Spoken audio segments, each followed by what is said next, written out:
Brian is the Chief Technology Officer at KeyData Associates. And Brian has extensive experience in Canadian IT industry and led the development of a broad skill set with over 15 years focusing on managing and growing security consulting practices. Brian has led a large Canadian InfoSec projects in federal public sector, energy industry, and financial services sectors. So Brian is a thought leader and really the industry expert in this field.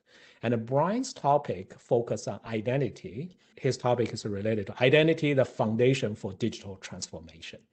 Thanks for that introduction, Brian. What I'm going to be talking to you, what Brian asked me to speak on today is identity, specifically as an enabler of digital transformation. So happy to talk about that.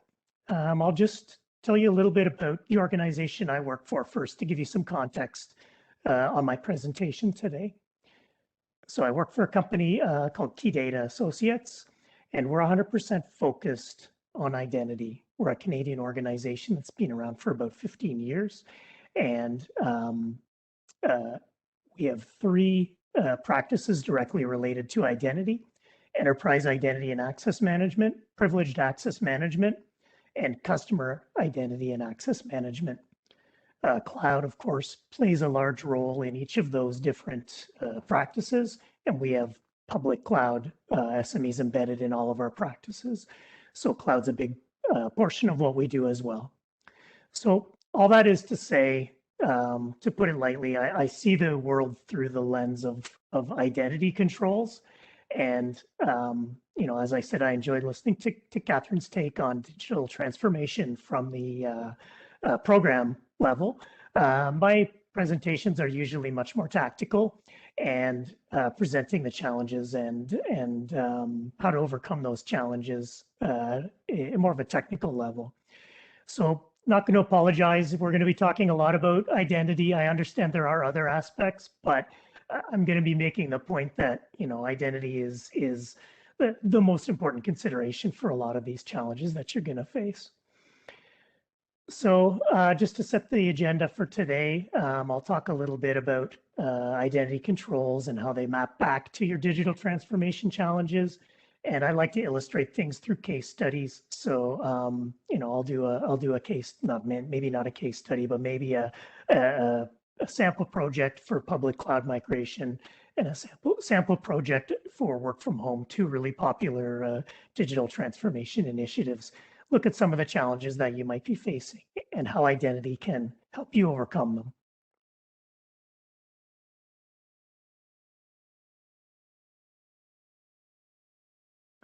Great. So not everybody lives and breathes identity. I'm going to be mentioning a few terms, so I think the other Brian would appreciate it if I take a few seconds and define these terms. So let's, they may be different than the way you're using the terms as well. There's never 100% agreement on anything in security, as everybody knows. Identity and access management, to use like the Gartner definition, enabling the right individuals to access the right resources at the right times. That's an inward-looking practice or domain. Usually deals with you know, employees. It's more employee-centric. Privileged access management. That's the ability to take IT administrators and allow them to do privileged functions. It's a subset typically of identity and access management, but you can argue that it's one of the most important aspects of identity and access management because these are users that hold a lot of your crown jewels and they require special attention. Access management is tracking, controlling, and authorizing users' access to systems. So that's the whole, you know, foundation of gatekeeping between users and resources. And customer identity and access management. This is one that a lot of you haven't heard of if you're not dealing with customers within your day-to-day activities. And CIAM essentially allows organizations to securely capture and manage customer identity and profile data. And for those of you that work in that field, you understand that internal identity and access management, or EIAM, and CIAM have different challenges and strengths. So CIAM is a really growing field for reasons that we'll talk about during the presentation. Digital transformation, I don't think I need to fully define. We just talked about it for a little while. So, but I do like to include that definition just so my presentation can be viewed in isolation. And we'll be talking a lot about different digital transformation projects on my next two case studies and then in the panel afterwards. So identity. You probably have heard the term identity is the new perimeter. That's one that a lot of people are throwing around now. I like that image. It speaks to the dissolving perimeter and how identity is the one thing that seems to be withstanding that dissolving perimeter. There's other terms as well. You could latch onto the term identity impacts everything. And what I say, what I mean when I say that is, kind of rolled out in these bullet points. Identity controls are pretty much the only controls that can be, mapped in all of these different ways. Identity follows you through different physical locations and device formats. I'm at home on my laptop right now. Identity would be required, obviously, to log into my corporate resources. If I'm on my phone, if I'm in a coffee shop, regardless of where I am or what I'm doing, identity follows me. It's not every control does that. Identity maps into diverse user communities. We were just talking about how customers require identities, internal staff require identities, vendors have a different take on identities. So regardless of the communities within your organization, you need to, their identities are one control that you can have to allow you to assert some control over that group. Identity applies to every operating model. So if you're in-house, if you've got all your IT in-house, certainly, identity is an important control in that. But if you've outsourced your IT, identity might be one of the few controls you have to, exercise some control over your outsourcer. Typically, they can't access resources within your organization unless you've still got identity controls to fall back on. SaaS, if you've gone with a SaaS model for some applications, identity is one of the few controls left that you haven't outsourced as part of your SaaS application. And IaaS, of course, same as in-house. Different cloud models. Identity is present in all different cloud models. If you're a human, you've got an identity. If you're a non-human robotic process, you've got an identity as well. So identity maps to all, human and non-human entities within your organization. If they need access to resources, they're going to need an identity. And different stages of the cyber kill chain, so we're really drilling down here. But if your thing is you're concerned about, breach mitigation, if your thing is you're concerned about, preventive controls, identity maps into all of those different families. And, perhaps most important, identity applies to all sorts of different levels of your organization in terms of what they're interested in and what drivers are present, are of interest to them. So no matter who, you're trying to sell your identity program to within your organization, if it's the CISO or if it's the hands-on keyboard operator that's trying to accomplish something, identity controls are going to bring some benefit to them. I usually use the example of multi-factor authentication. Everybody's gone through a multi-factor authentication initiative, and probably recently, or it's underway. And what drove that? What drove that program? If you go to 10 different organizations, you get 10 different answers. Sometimes it's compliance. We needed that PCI checkbox. Sometimes it's customer experience. It's a line of business saying we're a retailer and users are not going to connect to us and purchase our products unless we have multi-factor authentication.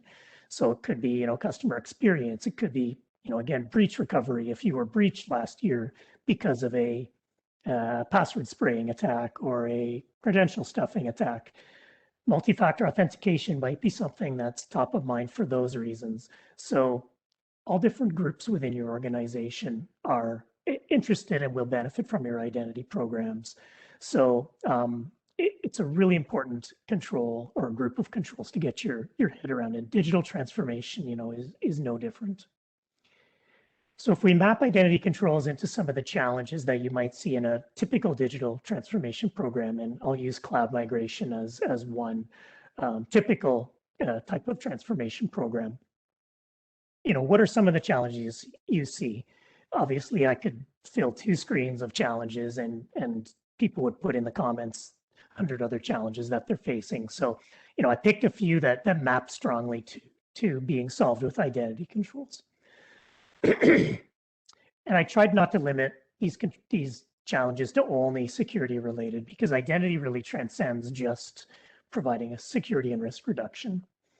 Vendor lock-in, that's something that I hear from my customers every day. Developing contingency plans to migrate from one vendor to another is an important part of a cloud migration. Do organizations really do this? Well, maybe it's too soon to tell, but a lot of organizations that are starting on their cloud journey, that's something of importance to them. Supporting innovation everywhere, this is something that Catherine also mentioned in not so many words, but what I say by that, when I mean that is, innovation has really become democratized, and innovation's coming now from all different areas of your organization. And that's a great thing from an organizational perspective, when a line of business can procure a SaaS solution that allows them to deliver a customer experience that they never could before. Causes some headaches for IT and security, because they're not the types that are going to wait for IT if they've been challenged to innovate. So innovation's coming from development teams, innovation's coming from lines of business, and we need to keep up. And as security, we can't be behind the ball on those facts. Cost controls, again, not something that you might think of when you're talking about identity controls, but a lot of times, especially in organizations' cloud journeys, they get a big bill at one point or another because they haven't considered the impact of all this amazing cost-saving infrastructure that they're rolling out, and all of these amazing services that they're now able to provide. Comes with a bill sometimes that's difficult to anticipate, and identity controls can help you with those fences. Compliance, I won't mention that too much. People understand compliance from years and years of on-prem proof, and cloud journeys are no different. Just you need to figure out how to provide that same level of proof in potentially a new environment. And automation, Catherine touched on this in her slides as well, and that's a big part of any organization's cloud journey. And if it's not, it really should be. You're not doing cloud right if you're not changing the way that you do things on-prem. And cloud gives you the ability to automate things to a certain degree, and identity is, absolutely critical in that. So I won't give you, the laundry list of identity solutions to match, that short list of challenges, but I'll touch on a few of them. Preventing vendor lock-in. Identity is one thing that should prevent you from being locked into any vendors. There's really no excuse for choosing proprietary, running a proprietary IAM program, you could say, in this day and age. The technology exists that everything should be standards based, and cloud vendors are particularly great because most of them are so new about supporting those standards. Things like federation and SAML, single sign-on, those types of things, allows you to port identities, between cloud vendors and in and out of SaaS applications, for example. And if you are concerned with, establishing a directory, there's also, like Microsoft on-prem AD or Azure AD. There's meta directories and virtual directories that can help you kind of consolidate, prevent you from being tied in even to one directory structure now. So really your identity program is one thing that can prevent you from being locked into any vendor. There's of course a million other ways that you can be locked in that you have to look out for, but I'm proud to say that identity is not one of those controls. Supporting innovation everywhere. We touched on it in my last slide. Lines of business are going to innovate. They're going to procure SaaS solutions. If you want to be negative about that whole, if you want to put a negative term to that whole experience, that's when we start to say shadow IT, and that does have a negative connotation. But it also shows you that lines of business are out there trying to do things on their own for the betterment of the organization, presumably, and they could turn around and say, well, the only reason we established shadow IT is IT wasn't keeping up, security wasn't keeping up. So the truth is somewhere in the middle. You can't move at the speed you'd like all the time. But at the same time, security and IT needs to enable these diverse areas of your organization to innovate. So, security needs to be guardrails, not the speed bump, and definitely not the toll bridge. So some ways that you can do that, in terms of lines of business, identity establishes that flexible digital framework that I was just talking about. And at the very least, your new SaaS applications, they should be coming to you for to be involved in your identity framework. That shouldn't be a burden for them, and that should be something you should welcome, because now at least you've got strong identity controls in that SaaS application. If we're talking about developers and other staff that have and need special rights, rather than as a security practitioner, rather than just locking those things down and saying it's outside of our norm, and development activities are a bit require too high a level of privileges. You really need to try and come to grips with that and establish sort of just-in-time privileges, for example, to allow developers to perform some of those functions. And then at a kind of larger level on the development side, the whole DevOps process, the CI/CD pipeline, rather than viewing that as one big security problem, you need to insert yourself into that program, and into that process rather, and provide them with tools and guidelines so that they can function securely, and try and establish yourself in that very dynamic process without acting as a security barrier. Cost controls, the heart of cost controls is making sure only very specific people can deploy services. And, that's a bit of a challenge, because lots of different people do need to deploy services. So you need to have really strict role management in place so that all the cloud vendors have cost controls in place, quotas, baselines, policies, different ways of establishing cost controls. But they only work if your IAM has come first and established strict rules about who can participate in that process. If the student can provision resources, then surprise, surprise, you're going to come in on Monday and find that the student has deployed $1 million in infrastructure over the weekend. So it doesn't matter what quotas or baselines you have. If your roles aren't screening, aren't putting people into the right buckets to begin with, then those will all fall by the wayside.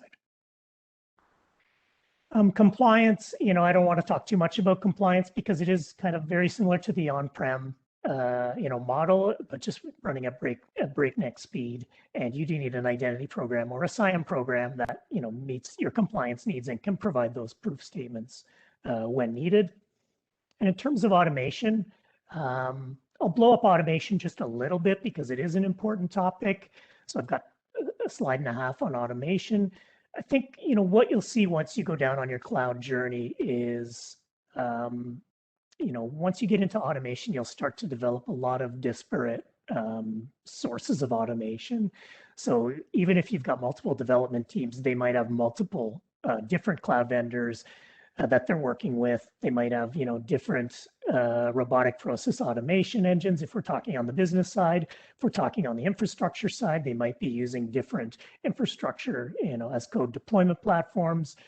And everything in the cloud itself, of course, also has credentials like containers and those types of things. So you're going to have a lot of different ways of managing credentials with automation. That's one of the problems that it introduces into your organization. So, really, we encourage organizations just to be really, if I'm going to get really tactical about this, is to take all those, disparate sources of credentials within your identity program and put in place a set of tools that'll allow you to manage them at the enterprise level, So really rein in all those different credential management systems, develop a uniform tool set for enabling automation, and you'll find that you've removed a really big risk to automation, and that is credential management with automated processes.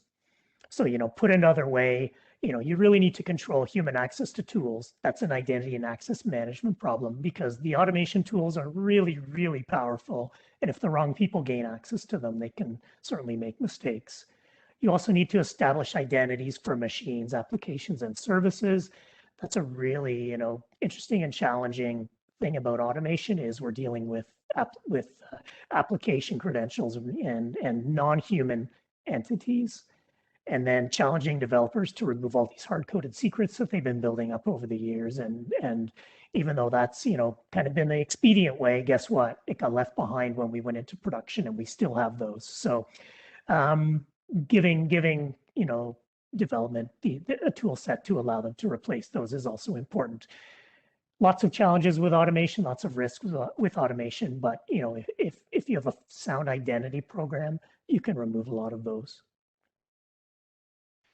In terms of work from home, I mean, that's a topic that we're all, living as consumers or employees that are now working from home.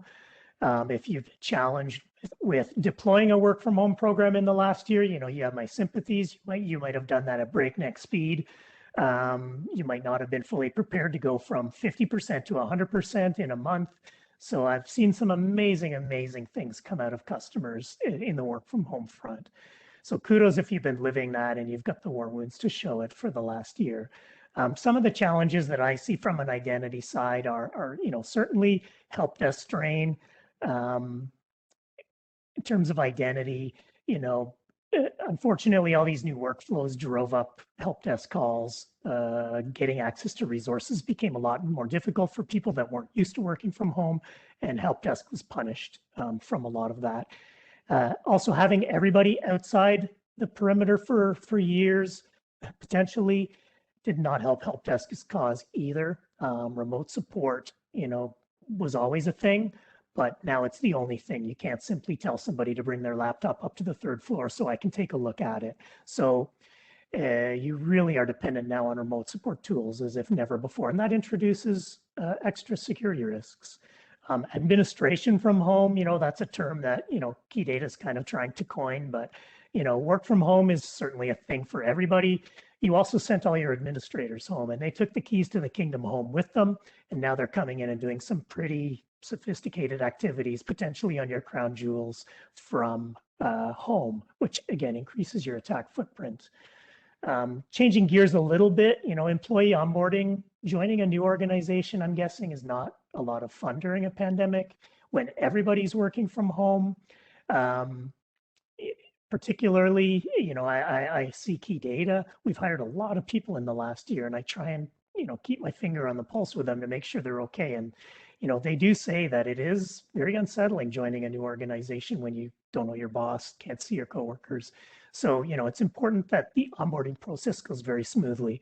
Some of that comes to HR, care packages or welcome packages and things like that. But a lot of it falls on your identity and access management program. And I'll explain that in the next slide. Zero trust, once we went to work from home, all of a sudden zero trust started to become a little more top of mind for people. It really drove home the fact that we are all outside the perimeter. Certainly we were before too, but now physically we are all outside the perimeter. So really zero trust, has gotten a boost from all this as well. At least the concepts were really driven home by the work from home initiatives. So how can identity help? If you're seeing these challenges on your dashboard every day. In terms of help desk, certainly there's tools in place now to reduce the number of help desk calls. The statistics show so many of these calls are related to identity issues, and from my own experience, I'm embarrassed to say I'm contributing to that. I've got 3 laptops. You might be able to see them in frame right now. 4, I think, from different customers. And I have passwords for all those customers. I have VPN access for all those customers, tokens for all those customers, and things go haywire, at least once a month. So I'm generating some of those calls myself, but it doesn't have to be that way.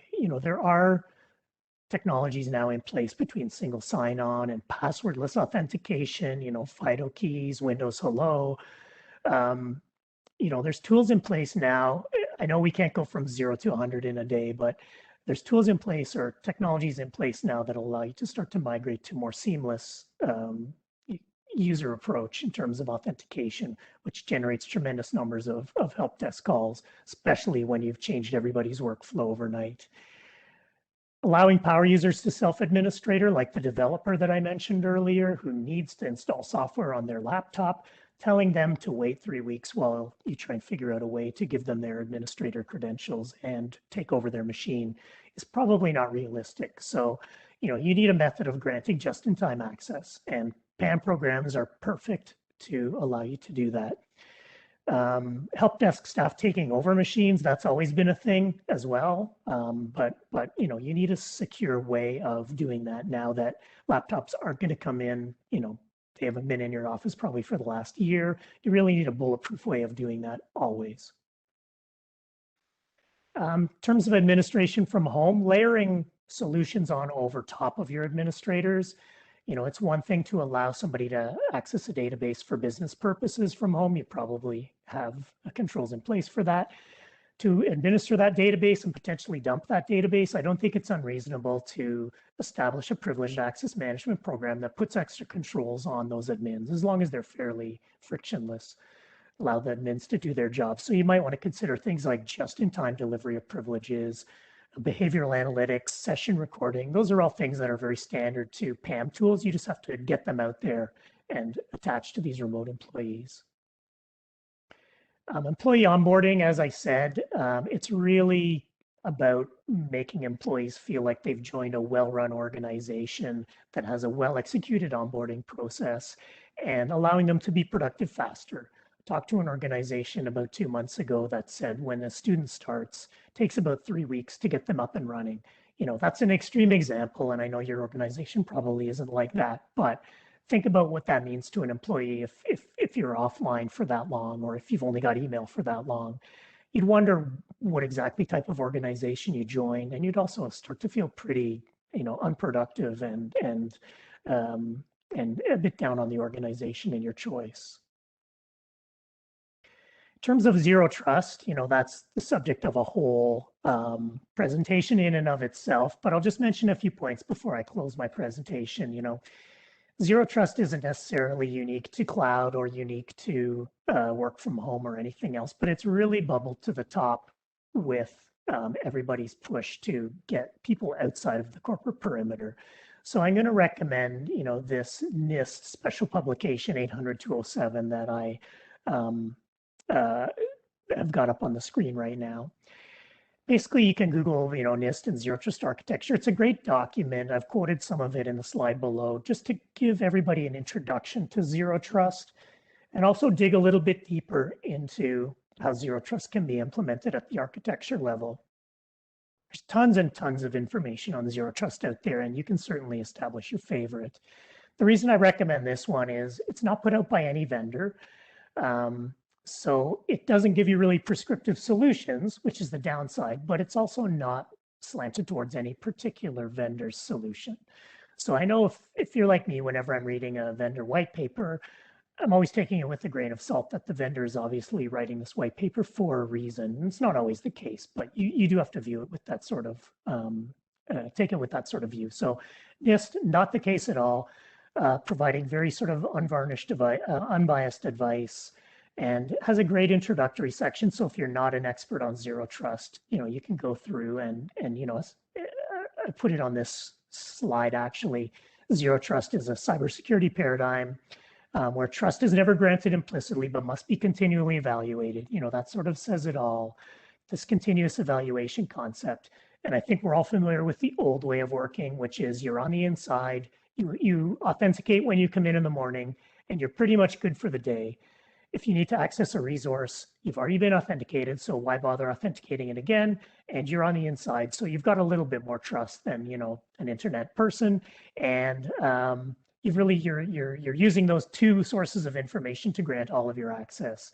And we survived for years and years on that model, but times are changing, and you don't have to jump into the zero trust architecture, which may require you almost, ripping out a lot of wholesale infrastructure, but you can certainly dip your toe in and start to look at other sources of trust and continuously reevaluating the trust of your subjects, your employees. So, if I'm going to put that into a visual, I would say, you've got lots of signals that you're using to establish trust. So you've got, a user's identity, that's a signal. You've got user behavioral analytics, what they're doing, that's a signal.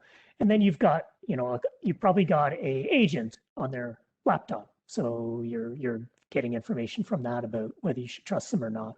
You've got logs on their laptop. You've got logs on whatever it is database they're trying to access.